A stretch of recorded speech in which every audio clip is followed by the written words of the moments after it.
கேரளாவில் அதெல்லாம் மலை இருக்குல்ல, அதை வெட்டாம என் மலையில இருக்கு 80 லட்சம் டன் வெட்டி எடுத்து போறீங்க அப்படின்னா அப்ப எப்படி இருக்கு? அவனுக்கு துறைமுகம் கட்டுவதற்கு என் மலையை எடுத்துட்டு போயிடுவாங்க. இப்போ கொரோனா நேரத்துல நம்முடைய நிதியமைச்சர் சொல்றாங்க, அம்மா நிர்மலா சீதாராமன் சொல்றாங்க, 80 கோடி ஏழைகளுக்கு நாங்க 5 கிலோ அரிசி 2 கிலோ பருப்பு.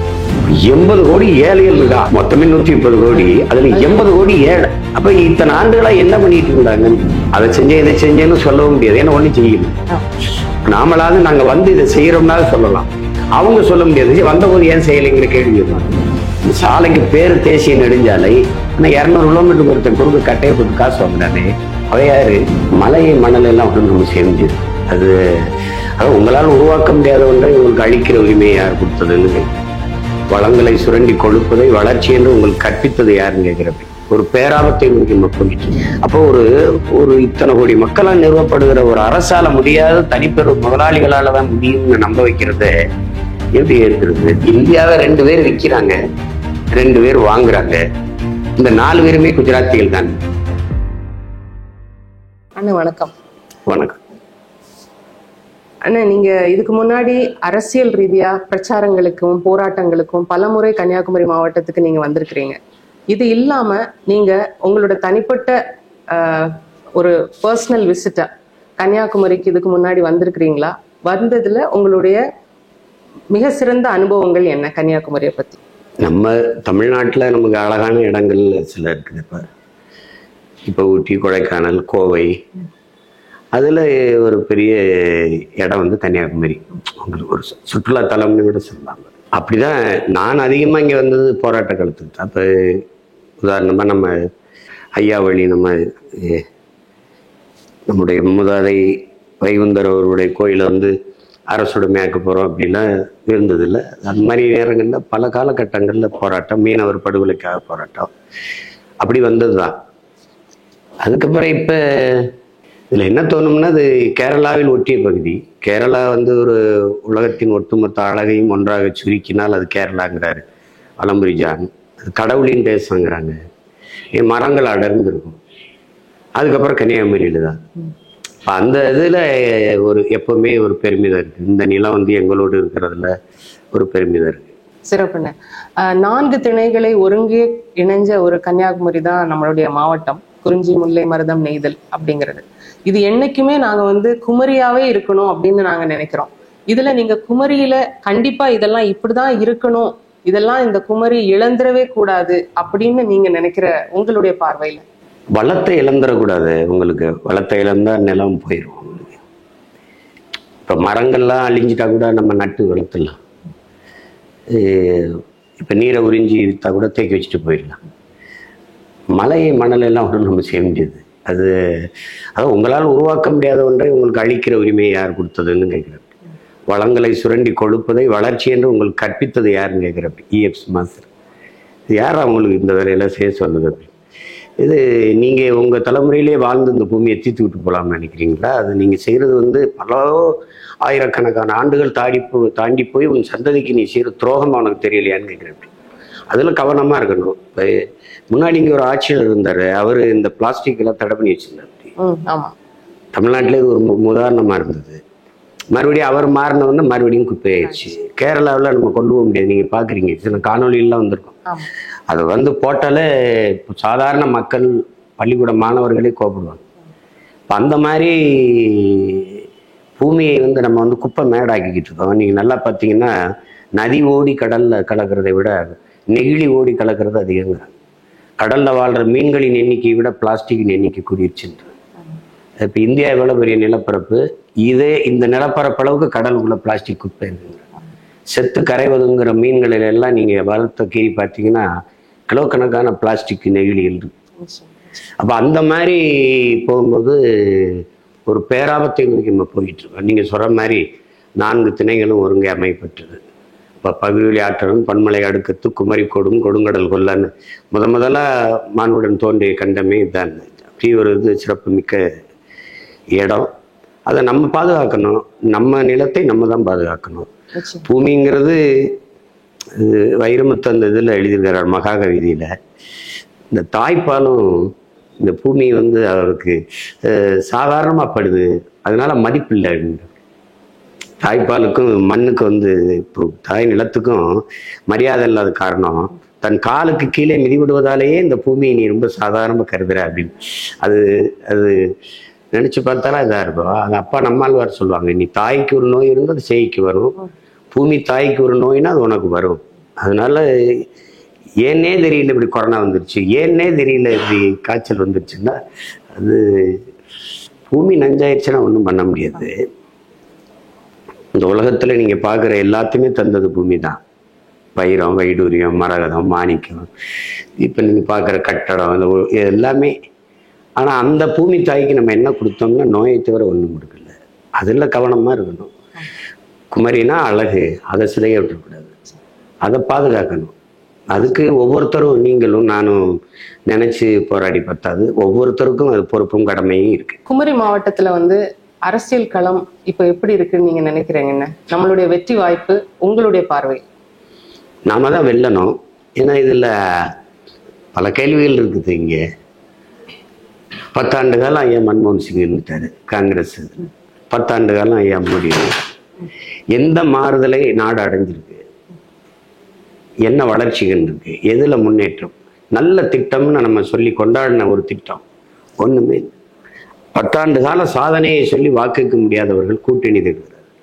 நீங்க அப்ப நீங்க வந்து மனித வாழ்நாள்ல ஒரு சரிபாதி 2 பேரும் எடுத்துக்கிட்டாங்க 20 ஆண்டுகள். அதுல எதுவுமே இன்னுமே வந்து இரவு உணவு இல்லாம குழந்தைகள் படுக்க தூங்க போறாங்க, பல கோடிக்கணக்கான குழந்தைகள். அவங்க கொடுக்குற புள்ளி விவரமே 28 கோடி மக்கள் வந்து இரவு உணவு இல்லாம தூங்க போறாங்க. வீடற்றவர்கள் நிறைய, நிலமற்றவர்கள் நிறைய.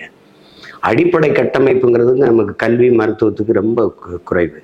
அப்ப இந்த மாதிரி இருக்குது. அப்ப அதுல எங்க கொண்டு போய் விட்டுட்டாங்கன்னா, எல்லாத்தையும் தனியார் முதலாளி நல்லா செய்வாரு. பேருந்தா அவர் நடத்தினா நல்லா இருக்கும், மருத்துவமனையா அவர் நடத்தினா நல்லா இருக்கும், பள்ளிக்கூடமா அவர் நடத்தினா நல்லா இருக்கும், நீரா தனியார் வித்தா நல்லா கொடுப்பாங்க. அப்போ ஒரு இத்தனை கோடி மக்களால் நிறுவப்படுகிற ஒரு அரசால முடியாத தனிப்பெரும் முதலாளிகளால தான் முடியும்னு நம்ப வைக்கிறத எப்படி ஏற்கிறது? தனிமைப்பட்ட முதலாளிகளின் வளர்ச்சியே ஒரு நாட்டின் வளர்ச்சின்னு நம்ம கிட்ட கற்பிக்கிறத எப்படி இருக்கிறது? ஒரே ஒரு அடிப்படை கேள்விதான். நீங்க வணிகவியல் படிச்சாலும் பொருளாதாரம் படிச்சாலும் ஒண்ணுதான் கற்பிக்கும். எந்த முதலாளியும் மக்கள் சேவைக்கு முதலீடு செய்ய மாட்டான், தன் லாப தேவைக்கு தான் முதலீடு செய்வான். அதை நோக்கி நகர்த்திட்டாங்கிற வருத்தம் தான். நான் இந்த நாட்டின் குடிமகன் வச்சுக்கிட்டா, இந்திய குடிமகன் வச்சுக்கிட்டா எனக்குன்னு என்ன இருக்கு?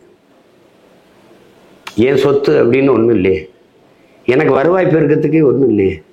மக்கள்கிட்ட வரியை வாங்கி குவிப்பே தவிர வரி வரி வரி வரின்னு பாவப்பட்ட குடிகள்கிட்ட வந்து வரியை எடுக்கிற வருமானத்தை தவிர என் நாட்டுக்கு என்ன வருமானம் இருக்கு? விண்ணூர்தியே அது நடத்தாது, தொடர் வண்டியே கொடுத்தோம், இராணுவத்தையும் கொடுத்துருது, அந்நிய முதலீடு 100 விழுக்காடு. எதுதான் எனக்குன்னு இருக்கு? வங்கி இருக்கா? அதுவும் தனியார் மயப்படுத்தப்பட்டுருச்சு. அப்புறம் என்னதான் இருக்குது சொல்லுங்க? தொடர் வண்டி இருந்தது, அதுவும் கொடுத்தாச்சு. சாலையாவது இருக்கா? சாலைக்கு பேரு தேசிய நெடுஞ்சாலை, ஆனா 200 கிலோமீட்டருக்கு ஒருத்தன் குறுக்க கட்டையை போட்டு காசு வாங்குறானே, அவையாரு? அதெல்லாம் யோசிக்கும் போது இது ஒன்றும் சொல்லிக்கிற மாதிரி இல்லை. அதனாலதான் நாம வந்து அடிப்படை அமைப்பு அரசியல் மாற்றம் இது தகர்த்துறணும்னு நினைக்கிறேன். இது வந்து முழுக்க மாற்றணும் அப்படின்னு நினைக்கிறது காரணம் தான். அதனாலதான் இதை செய்கிறோம். அப்ப ஏற்கனவே இப்ப எங்க அண்ணன் பொன் ராதாகிருஷ்ணன் தம்பி விஜய் வசந்தும் வந்து புதுசு இல்லையே, புதுசு இல்லை. ஏற்கனவே இருந்த காலங்கள்ல செய்யாத ஒரு நல்லதை இனி வந்து செய்வாங்கன்னு எப்படி நம்புறது? இப்போ அதனாலதான் இந்த நிலத்தை பொறுத்த வரைக்கும் இவங்க வந்து நம்ம மக்கள் வந்து சாதி மதம் அதுல சிக்குண்டுட்டாங்க. தமிழ் பேரினத்திற்கு வந்து புற எதிரியை விட, வெளியிலிருந்து வந்த எதிரியை விட உள்ள இருக்கிற எதிரி தான். அதான் தன்னின பகைங்கிறது. தன்னின பகையாலே தாழ்ந்து வீழ்ந்து போன தமிழ் இனம்னா சாதி மத உணர்ச்சி தான். சாதி மத உணர்ச்சி, கடவுள், இதெல்லாம் வந்து வெறும் மனிதனுக்கு மட்டுமான உணர்ச்சி. நீ எந்த விலங்கும் கோயில் கட்டி வணங்கினதில்லை, எதுவும் சாதி இது பார்த்ததில்லை. நீங்க அக்பர் சீத்தான்னு ஒரு சிங்கத்துக்கு, பெண் சிங்கத்துக்கு பேர் வச்சதுக்கே பிரச்சனை வருவீங்க. உண்மையிலேயே யோசிச்சு பாருங்க, சிங்கத்துக்கு தெரியுமா நான் சிங்கம்னு? எப்படி இருக்கு பாருங்க. அதுக்கு பேர் வச்சது நீ, அதுக்கு சீதா அக்பர்னு பேர் வச்சு அது என்ன நினைக்கிட்டு பைத்துக்கிற பிள்ளை என் காதலியோட என்னை சேர விட மாட்டீங்களாடா, என்னடா உங்க பிரச்சனை? அதுக்கு அக்பர் சீதான்னு பேர் வச்சதுக்கு கண்டிச்சு இது பண்ணும்போது உலக நாடுகள் என்னை எப்படி பார்க்கணும்? இவனுக்கு என்ன உரிமை நெய் இருக்கு, பேர்ல என்ன இருக்குது, அதுல போய் ஒரு மத பிரச்சனையாக்கி அது நீதிமன்றம் போய் அங்கிருந்து ஒரு வழக்கு, அதுக்கு ஒரு தீர்ப்பு. உண்மையிலே சிங்கம் அது தெரிஞ்சிருந்தா காரி துப்பி இருக்கும், கடிச்சு கொதறி இருக்கும். அப்படித்தான் அவங்களுக்கு தோணுது. அது மாதிரி மோசமா போயிட்டு இருக்கு அப்படின்னு தோணுது. அதுல இவங்க எப்பவுமே பாத்தீங்கன்னா கோயிலை விட்டு வெளியே வர மாட்டாங்க. நம்ம கோயிலை விட்டு வெளியில வராத நம்ம குடிசைக்கு வருவாங்க. அதுதான் பிரச்சனை. இங்க நாம என்ன செய்ய வேண்டியது இருக்கு, இந்த தலைமுறைக்கு கற்பிக்க வேண்டியது இருக்குன்னா, சாதியை கடந்து எதையாவது சாதிக்க பாருங்க, மதத்தை கடந்து மனிதத்தை தேடுங்கன்னு சொல்லணும். அது இல்லைன்னா கஷ்டம். நீங்க இதை கொண்டு போய் அரசியலுங்கிறது எல்லா உயிர்களுக்குமான ஒன்றை தவிர அது வெறும் மனிதனுக்கு மட்டுமானது இல்லை. இவங்க என்ன பண்ணாங்க, உனக்கு இலவசம், உனக்கு காசு, உனக்கு வேலை வாய்ப்பு தரேன், இவனுக்கே இனிப்ப காதலை ஊத்தி ஊத்தி அப்படியே அது வாயில தேனை ஊத்தினாலும் சாப்பிடலாம். காதலை ஊத்துனா என்ன பண்ணுவீங்க நீங்க? ஒன்றுமே வர முடியாது. எறும்புக்கு ஈக்கு தான் பயன்படும். அந்த மாதிரி பேசுவாங்க. பேசும்போது 2 கோடி பேருக்கு நான் வந்தோன்ற வேலை வாய்ப்பு அப்படிம்பாங்க. அப்புறம் 2 கோடி பேர் வேலை இல்லாமல் இருக்காங்கல்ல. இப்போ கொரோனா நேரத்துல நம்முடைய நிதியமைச்சர் சொல்றாங்க, அம்மா நிர்மலா சீதாராமன் சொல்றாங்க, 80 கோடி ஏழைகளுக்கு நாங்க 5 கிலோ அரிசி 2 கிலோ பருப்பு கொடுத்தோம். 80 கோடி ஏழைகள் இருக்கா, அதான் 5 கிலோ அரிசி 2 கிலோ பருப்பு கூட வழி இல்லாம இருக்கா. மொத்தமே 130 கோடி, அதுல 80 கோடி ஏழை. அப்ப இத்தனை ஆண்டுகளா என்ன பண்ணிட்டு இருந்தாங்கன்னு பாரு. இப்ப நானே போய் சிம்பிள் செலெக்ஷனுக்கு வாங்கன்னு கூப்பிட்ட போது, கேஷ்லெஸ் எக்கனாமிக் வந்துட்டீங்க, இப்ப சிம்பிள் செலெக்ஷனுக்கு வாங்கன்னு, அது எப்படி? இப்போ அமெரிக்கா மாதிரி போங்க என்ன முறையில் படிக்காதவங்க என்ன பண்ணுவாங்கன்னு கேட்டேன். 75 ஆண்டுகளா படிக்க வைக்காம என்ன பண்ணிட்டு இருந்த? முதல்ல கல்வியை கொடு, அப்புறமா தானே அவனுக்கு நல்ல தலைவனை தேர்வு செய்கிற ஆற்றல் வரும், அவனுக்கு திறன் வரும். இல்லைன்னா ஏதோ அது மாதிரி போயிருது. இப்போ அதுல ஒரு புரட்சிகர மாறுதலை கொண்டு வரணும்னா நாம தான் ஜெயிக்கணும். ரெண்டாவது, களத்துல நீங்க தான் புதிய வேட்பாளர், நீங்க தான் புதிய சிந்தனையோடு இருக்கிற வேட்பாளர். அவங்க எதையுமே சொல்றது இல்லையே, அதை செஞ்சேன் இதை செஞ்சேன்னு சொல்லவும் முடியாது, ஏன்னா ஒன்றும் செய்யல. நாமளாவது நாங்க இதை செய்யறோம்னா சொல்லலாம், அவங்க சொல்ல முடியாது. வந்தபோது ஏன் செய்யலைங்கிற கேள்வி இருந்தாலும் அதுதான். இப்ப தேர்தல் பத்திரத்திலே நீங்க பாத்தீங்கன்னா காசு வாங்காத ஒரே கட்சி இருக்குன்னா நம்ம கட்சி தான், நாம் தமிழர் கட்சி மட்டும்தான் இருக்கு, எங்க கட்சி தான் இருக்கு. எல்லாருமே காசு வாங்கியிருக்காங்க. குறிப்பா அம்மா மம்தாவெல்லாம் நம்ம அவ்வளவு எதிர்பார்க்கல, அவங்க தான் 2வது இடத்துல இருக்காங்க.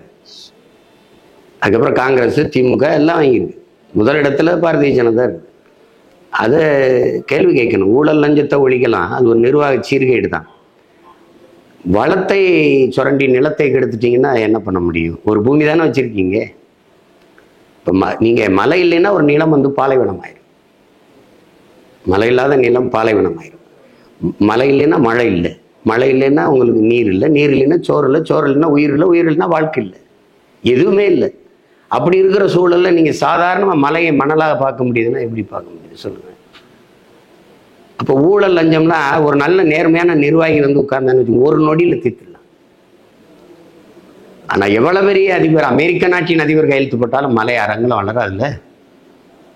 அப்போ அதை யோசிக்கணும், ரொம்ப யோசிக்கணும்.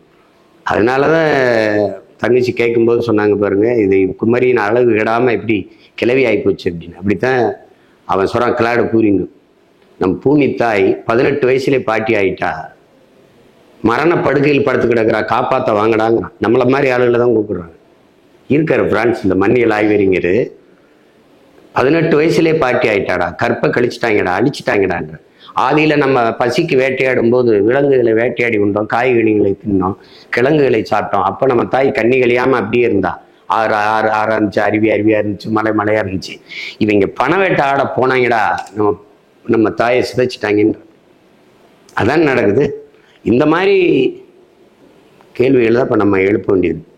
கன்னியாகுமரியில் இதை கேட்கலாம், கேரளாவில் இதெல்லாம் மலை இருக்குல்ல, அதை வெட்டாம என் மலையில இதுக்கு 80 லட்சம் டன் வெட்டி எடுத்துட்டு போறீங்க அப்படின்னா அப்ப எப்படி இருக்கு? இது எப்படி சொல்லுவாங்கன்னா, நீங்க அரிசி எடுத்துட்டு வாங்க, நான் உமி எடுத்துட்டு வரேன், ரெண்டையும் ஒன்னா கலந்து ஊதி சாப்பிடலாம் அப்படிங்கிற மாதிரி அவனுக்கு துறைமுகம் கட்டுவதற்கு என் மலையை எடுத்துட்டு போயிடுவானா. அப்ப அந்த மாதிரி கேள்விகள் கேட்கணும். நீங்க வாக்குக்கு ஏன் காசு கொடுக்கணும்? ஏன் காசு கொடுக்கணும்? ஓட்டுக்கு காசு கொடுக்குற அந்த இடத்துலதான் ஊழல் லஞ்சத்துக்கான விதையே உண்டப்படுது. இந்த வாட்டி நீங்க கோபமா இருக்கிறீங்க, மக்கள் நம்ம மேல வெறுப்பா இருக்காங்க, ஓட்டு போட மாட்டாங்கன்னா 2000 ரூபா இது ரொம்ப கோபமா இருக்காங்கன்னா கூட ஒரு 500. அது மாதிரி நிறைய கேள்விகள் இருக்கு, நீங்க எழுப்பலாம். சரி, இப்போ ஒவ்வொரு வேட்பாளரையும் நீங்க வந்து என்ன செய்வீங்கன்னு கேளுங்க. அதுல புதுசா நிக்கிற எங்க தங்கச்சிக்கு தான் சொல்றதுக்கு வாய்ப்பு இருக்கு. நாங்க வந்து அதை செய்வோம்னா நீங்க வந்த போது ஏன் செய்யலைன்னு கேளுங்க. ஏற்கனவே கொடுத்த தேர்தல் வரைவுங்க, ஏற்கனவே கொடுத்த அறிக்கை, அதையே தான் திருப்பி மறுபடியும் ஒரு நகல் எடுத்து கொடுக்குறீங்க. நாங்க வந்தா பெட்ரோல் விலையில குறைப்போம், எரிகாட்டூர்ல வந்து குறைச்சிருவோம் அப்படிலாம். அது இப்படி எங்கிட்டு குறைப்பீங்க? தெருவில் நின்று ஓரமா வேணா குறைக்கலாம். அதெல்லாம் சும்மா, அதான் நான் முதல்ல சொன்னதுல இனிக்க பேசுறது, செவியில தேனை ஊத்துறது, கேட்கும்போது உங்களுக்கு ஒரு மயக்கம் வரும் பாருங்க. அருமையா சொல்றாங்கடா அப்படின்னு. இங்க கருணாநிதி ஐயா கூட்டு, எம்ஜிஆர் ஐயா கூட்டு, ஜெயலலிதா அம்மா கூட்டு, இப்போ ஸ்டாலின் ஐயா கூட்டு, எடப்பாடி கூட்டு, சீமான் தான் ஓட்டு. இங்க என்ன ஓட்டு? இப்ப இங்க என்ன இருக்குது? பிரதம வேட்பாளரை அறிவிச்சிட்டனால பிஜேபி இங்க ஜெயிக்க போகுதுன்னு நினைக்கிறீங்களா? அப்பதான் ஒண்ணும் இல்லைல்ல, அது பொருட்டு இல்லை. எப்ப இந்த நிலம் சார்ந்து, தமிழ்நாடு சார்ந்து பிரச்சனைகள், மக்கள் சந்திக்கிற பிரச்சனை, கச்சத்தீவு மீட்கப்படாதனால என்னுடைய வாழ்வாதாரம் போகுது, அந்த மீனவர் படுகொலையில சிறைப்படுத்தல முதல்ல போய் யார் நிற்கிறார்? அவன் தானே முதல்வன், அவன் தானே முதன்மை அமைச்சர். நீங்க சொல்ற பிரதமர்னு வச்சுக்கிடுவோம். காவிரி நதிநீர் சிக்கல்ல உங்கள் நிலைப்பாடு என்ன? காங்கிரஸுக்கு என்ன, பிஜேபிக்கு என்ன?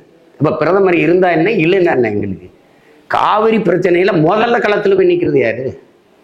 அவன் தான் பிரதம வேட்பாளர். இப்ப நீங்க ஐயா மோடி சொல்றாங்க, இந்த காங்கிரஸ் கூட்டணி, இந்தியா கூட்டணியில் இருக்க 2 கட்சிகள் காவிரி நதிநீருக்காக அடிச்சுக்கிறதுன்னு சொல்றாரு, சண்டை போட்டுக்கிறதுன்னு சொல்றாரு. தலையிட்டு தீர்த்து வைக்க வேண்டிய பொறுப்புல இருக்கிற, ஒரு உயர்ந்த பொறுப்புல இருக்கிறவர் வந்து, நாங்க குஜராத்ல நர்மதா நதி வந்து நாங்க பிரச்சனை இல்லாம பிரிச்சுக்கிறோங்கிறார். அது மாதிரி எங்களுக்கும் பிரிச்சு கொடுங்கன்னா அதை அவருக்கு பொறுப்பு இல்லாத போல பேசிட்டு போனா இது எப்படி எடுத்துக்கிறது? இந்த பிரதமர் எனக்கு எதுக்கு? அப்படிதான் நீங்க பார்க்கணும். இங்க அதனால பிரதம வேட்பாளர் அறிவிச்சிட்டதுனால அப்படின்னு சொல்ல முடியாது. இந்தியா நல்லா இருக்கணும், ஒற்றுமையா இருக்கணும் அப்படின்னா மத்தியில் வந்து கூட்டாட்சி, மாநிலத்தில் தன்னாட்சி வரணும். கூட்டணி ஆட்சி தான் இருக்கு. கூட்டாட்சி மலரணும்னா மலர்ந்தாதான் மாநிலங்களின் தன்னாட்சி பாதுகாக்கப்படும், உரிமைகள் பாதுகாக்கப்படும். அப்படி வரணும்னா அந்தந்த மாநில கட்சிகள் பெரிய அளவுக்கு வெல்லணும். இப்ப மேற்கு வங்கம்னா மம்தா வெல்லணும், தமிழ்நாடுனா நாங்க வெல்லணும். எங்கள் மொழி, எங்கள் நிலம், எங்கள் இனம், எங்கள் மண்ணின் உரிமை, மக்களின் நலன் நிக்கிற இந்த கட்சிகள் வென்று போகணும். அப்ப இந்த கட்சிகள்லாம் சேர்ந்து போகும்போது இந்தியாவை யார் ஆளுறது? ஒரு வட்டமேசை போடும், ரவுண்ட் டேபிள போடுறா, கூடி பேசுவோம். நான் 40 இடம் வச்சிருக்கேன், நான் 25 இடம் வச்சிருக்கேன், சுழற்சி முறையில கொடு. குஜராத்தியே 2 முறை ஆண்டுட்டார்ல, இப்ப 3வது முறைக்கு நிக்கிறாருல்ல. உங்களுக்கு தெரியுமா அம்மா, இந்த அருந்ததி ராய் வந்து சொல்றாங்க, அருந்ததி ராய் இந்தியாவை 2 பேர் விற்கிறாங்க, 2 பேர் வாங்குறாங்க, இந்த 4 பேருமே குஜராத்திகள் தான். பிசினஸ்மேன். ஆமா, உலக பணக்காரர்ல ஒருத்தர் போறாரு, உலக பணக்காரர்ல. ஆனா பல கோடி பேர் பட்டினி கிடக்கிற நாடு இந்த நாடு தான். அப்ப அதை நீங்க கவனத்தில் எடுத்துக்கிட்டு செய்யணும். பிரதமர் வேட்பாளர் அறிவிச்சதுனால அப்படின்னு சொல்ல முடியாது. இந்த பிரச்சனை வந்து அந்தந்த மாநில கட்சிகள் வலுவடைஞ்சு அந்தந்த தேசிய இனங்களுக்கான அதிகாரம் கட்டமைக்கப்படும் போதுதான் இந்திய ஒருமைப்பாடு, தேச ஒற்றுமை, இறையாண்மை இதெல்லாம் பாதுகாக்கப்படும்.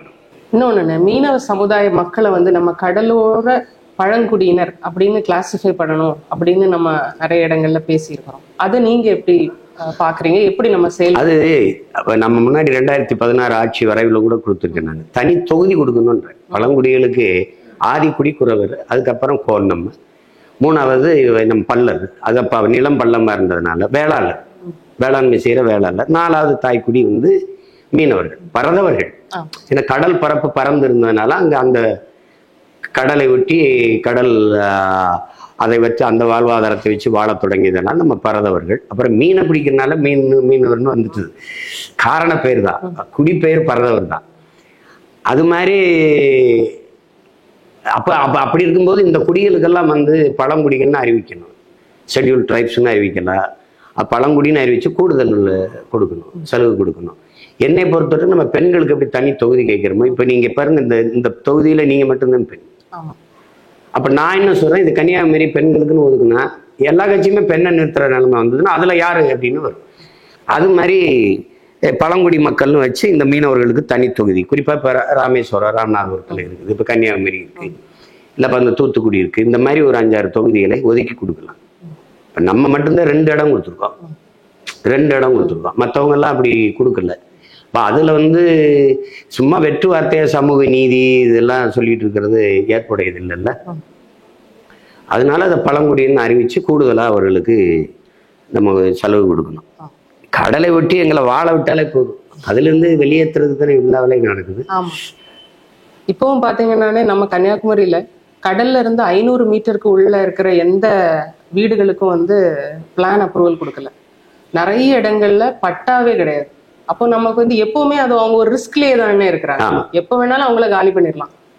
அப்படி இங்கே எல்லா கடலோர இடங்கள்லயும் இப்படிதான் இருக்கு. குறிப்பா சென்னையில ரொம்ப மோசமா இருக்கு. வீடு கட்டி தாரன்னு சொல்லிட்டு நம்ம வாழ்விடங்களை எடுத்துறாங்க. ஒரு சந்தை இல்லை, பொது சந்தை இல்லை, தெருவோரங்கள்ல தான் போட்டு விற்க வேண்டியிருக்கு. திடீர்னு காலி பண்ணுங்கன்றாங்க. வீடு கட்டித்தாரன்ட்டு வீடு கட்டு நம்ம வாழ்விடத்துல வீடு கட்டிட்டு வேற ஆளுகளை குடி வச்சிருக்காங்க, வெவ்வேறு ஆளுகளை. நம்ம அங்கிருந்து வெளியில போனா என் படகை எங்க நிறுத்துறது, நான் எங்க அப்ப என்னுடைய வாழ்விடத்தை ஒட்டியே என்னுடைய படகு இருக்கணும், என்னுடைய வலை உலத்த இடம் இருக்கணும், எனக்கு சந்தை மீன் சந்தைப்படுத்துறதுக்கு இடம் இருக்கணும்.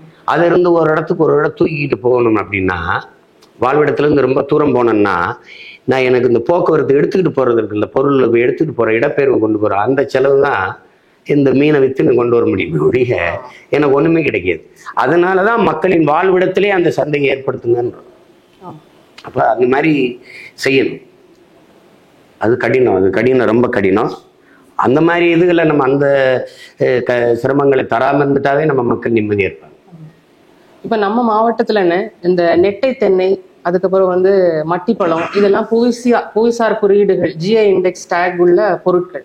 ஆனா இது எல்லாமே ப்ராப்பரா சந்தைப்படுத்தி அதுக்கான ஒரு பொருளாதார திட்டமிடல் எந்த பிளானிங்குமே இல்லாம இவ்வளவு நாள் இந்த கவர்மெண்ட் இந்த மக்களை ஏமாத்திட்டு இருக்குன்னு. நம்ம மட்டும்தான் அதுல கவனமா இருப்போம். ஏன்னா வேளாண்மை சார்ந்து, நில வளம் சார்ந்து உங்களுக்கு தெரியும், நம்ம நிலமும் வளமும் சார்ந்த தொழிற்சாலைகள், வேலை வாய்ப்பு, வளர்ச்சின்னு நம்ம சொல்றோம். அந்த மாதிரி வரும்போது நீர் நஞ்சாகாது, காற்று நஞ்சாகாது, நிலம் நஞ்சாகாது. அப்ப எல்லாருக்கும் வாழ்விடத்திலே வேலை கிடைச்சிடும். அது இல்லாம இவங்க சாராய பொருளாதாரத்தை நம்பிட்டு 50,000 கோடிக்கு சாராயம் விற்கிறதுலேயே கவனத்தை பண்ணி அதை வச்சுதான் அரசு நடக்குது.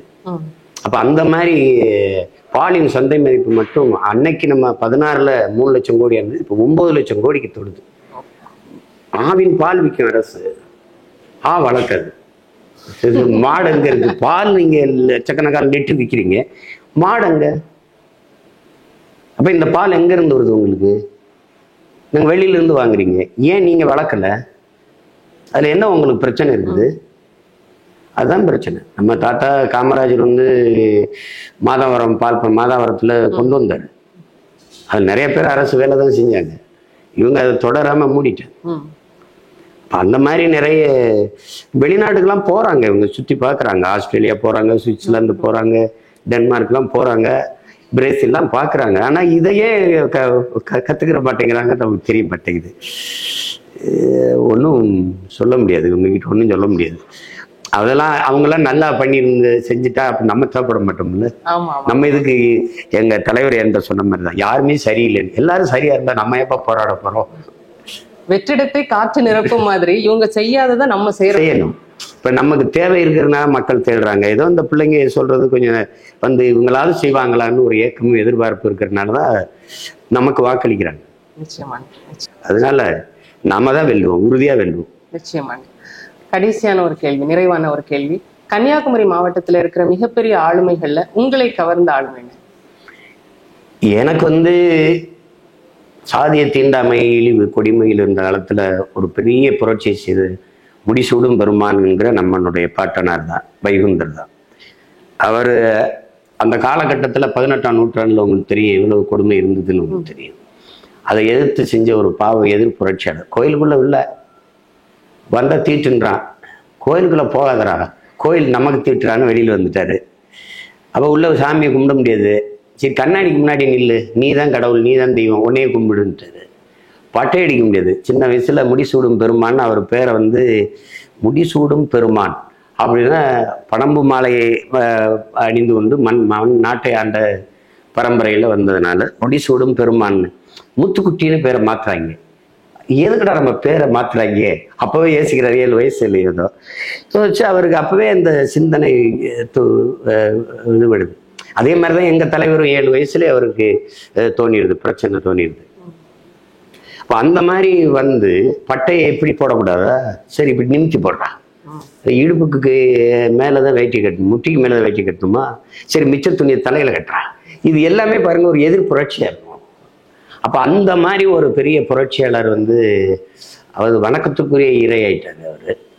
அதுக்கப்புறம் எனக்கு ரொம்ப பிடிச்ச அரசியல் ஆளுமைகள் அப்படின்னா குமரியின் தந்தை மார்சல் நேசமணி தாத்தா அவர்கள், அப்புறம் நம்ம பொது உடைமை போராளி நம்முடைய தாத்தா ஜீவானந்தம் அவர்கள். 2 பேருமே குமரியின் வந்து பெரிய அரசியல் ஆளுமை, தன்னலமற்ற அரசியல் ஆளுமைகள். அப்புறம் நமக்கு ஒரு பெரிய அடையாளமும் முன்னத்தி ஏறாமல் இருந்தவர். அது இந்த குமரியை வந்து இங்கே சேர்க்கும் போதெல்லாம் நம்முடைய தாத்தா காமராசு நேசமணி பைத்தியம் ஆயிட்டானா, எதுக்கு இங்கே வந்து திருவனந்தபுரம் பக்கத்தில் இருக்கு, அங்கே போய் சேருவாங்களா, இங்கே எதுக்கு இங்கே வரணுன்றாங்க அப்படின்னு. அப்படிலாம் இருந்த காலங்கள் உண்டு. அதில் எதையும் பார்க்காம இந்த மண் தமிழ்நாட்டோடு இருக்கணும் அப்படின்னு போராடி பெற்ற அந்த பெரும் போராளிகள் உண்டு. அவர் கூட இருந்தவங்க. அதில் குமரியின் தந்தை என்று அழைக்கப்படுகிற மார்சல் நேசமணி பெருமதிப்புக்குரியவர். ரொம்ப நன்றி உங்களுடைய நேரத்துக்கு. மகிழ்ச்சி.